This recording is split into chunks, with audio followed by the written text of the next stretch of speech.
That's right, ladies and gentlemen, it's an analogy in a frying pan. And yes, I'm going to go there. No, wait.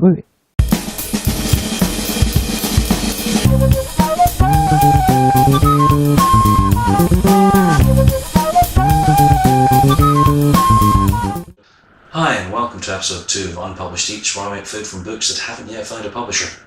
For today, I'm going to be making Nina's Goop, a little bit of a double episode, Nathan's Beans, again, both from my first novel, Empty Dark. Nina is one from the Church of the Singularity, and she's not really much of a fan of fun. Fortunately, Nathan and Verity are there to lead her very much astray later on, but for now, she's eating a kind of micro-protein slop that I think is maybe the blandest food I've ever made. Nathan, of course, being a thug and a hoodlum, is a man who's made a plate of beans as filled with umami flavours as is physically possible. As with every episode, I try and teach you something that maybe you might not know how to do, so for this time round, as you can see in the centre, we're making a bit of bacon. So, let's make some food. Nina joined us with a bowl of foul-smelling slop. Nathan wrinkled his nose in the gap, yowled in concern. You do realise it has every recipe I could find on the mesh there on the presets, don't you? You are actually eating that by choice, rather than necessity, right? It is mycoprotein. It contains everything my system and orgs require in the most efficient configuration. It is fuel, nothing more. I think that may be the saddest sentence I have ever heard. You're right, Kitten. I never felt sorry for her before that. So, before we get into anything else, we're going to have to make ourselves some bacon. If you've been following along last week's, what we have in terms of quantities and recipes will all be over in the blog at Let's Get Corner. But in order to make your bacon cure, you want to start off with 30 grams of salt, between 10 and 30 grams of sugar. I use Demerara. Your spice mix. Your spice mix is pretty much going to be down to personal preference. I use Anhandara, which is a kind of dried pomegranate paste, coriander seeds, cumin seeds, and a little bit of nigella, otherwise known as black onion seeds. Now take them, toast them till they're nicely fragrant, and into the spice mix they go. Once everything's suitably ground up, add it into your salt, your sugar, and then finally, and this is the most important part of all, and that's upside down. So, once we've got it the right way up, the most important part of all is your saltpeter. The main reason the saltpeter is so important is that you're going to be curing it for a week in the fridge and then hanging it for a week, and in those 2 weeks you don't particularly want your pork to get filled with botulism, so be careful with saltpeter, but don't use too much because otherwise it'll poison you. Once you've got your dry cure together, you're going to be looking at the meat and moving it in for essentially a rub for around about 2 to 3 minutes. Enough to get it into every crevice you can possibly go for. Obviously I'm going to be speeding this up because otherwise it gets, a little bit disturbing if I'm going to be perfectly honest.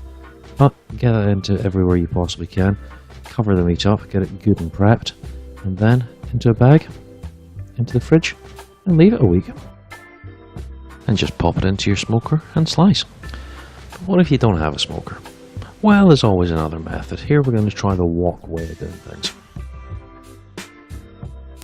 For wok smoking you need to use some rice, then a little bit of green tea, and of course your woks, and an improbable amount of tin foil.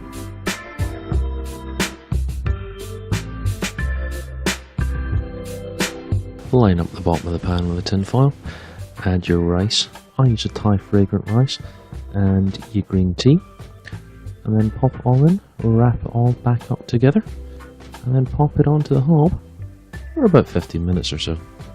Unwrap, and you should have a delicately smoked bacon, which will be just as good, if not better, than anything you do in a smoker. Slice it up, and crack on with the rest of the recipe.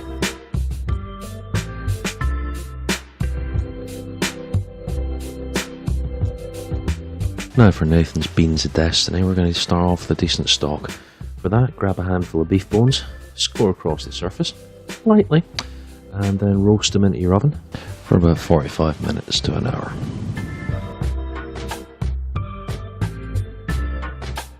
It was around about this point in the filming that I discovered that my cats had completely ignored the nice beef bones, but were absolutely fascinated by the presence of the beans. Soak your dried beans overnight with a little bit of garlic powder, some cayenne pepper, and I soak them in meat, but stock or anything that isn't too salty works. Now herbs, you're going to want a little bit of oregano, a little bit of thyme, a few bay leaves, a handful of sage, and a whole head of garlic.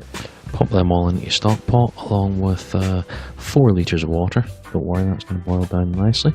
And then will be time to move on to Nina and her goop.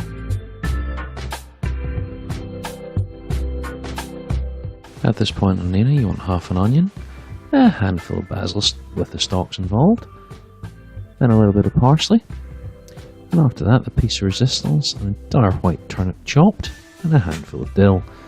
Pour in about 2 litres of milk, and then bring that really bland thing to the boil.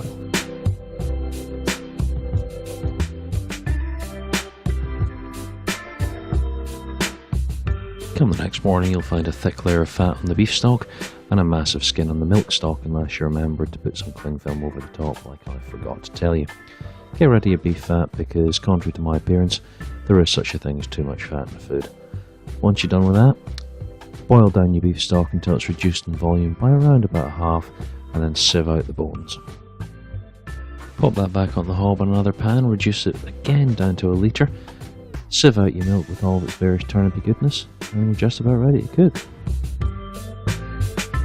For the beans, you're going to want to start with a bit of real butter, naturally. Get it nice and frothy, and then add in your delicious cubed bacon lardons.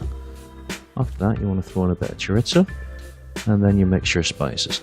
I use cayenne pepper, garlic pepper, white pepper, and garlic powder, just so you give it a little bit of kick. Add chilies if you fancy, and get it good and ready. For Nina's goop, you want the counterpoint of fig butter, followed by pearl barley, and then some mung beans just to add the extra bland.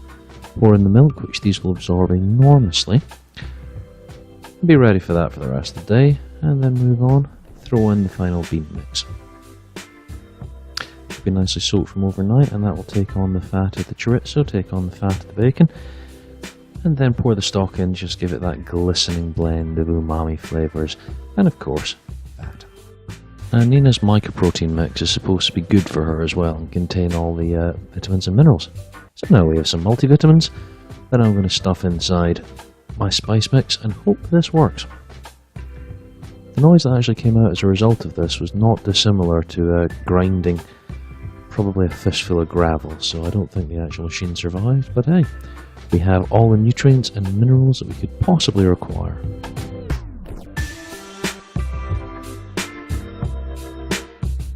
At this stage, the goop will have driven you pretty much to drink, and will need to be thinned out. Add in more milk, blend it down to the consistency of an evil slurry. Beans will be well behaved at this point, don't worry about that. It's really the goop that's going to be causing you problems. Give it a quick taste.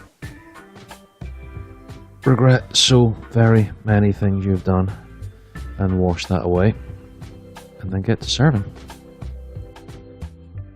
Your beans, by contrast, will be perfectly well behaved and ready to be served. So I'd aim to make a pair of bowls of food that were just the ultimate in contrast. In that, we definitely succeeded. The goop was borderline inedible. It was blandness personified. The beans, by contrast, I would eat every day of the week, which is kind of what we were expecting.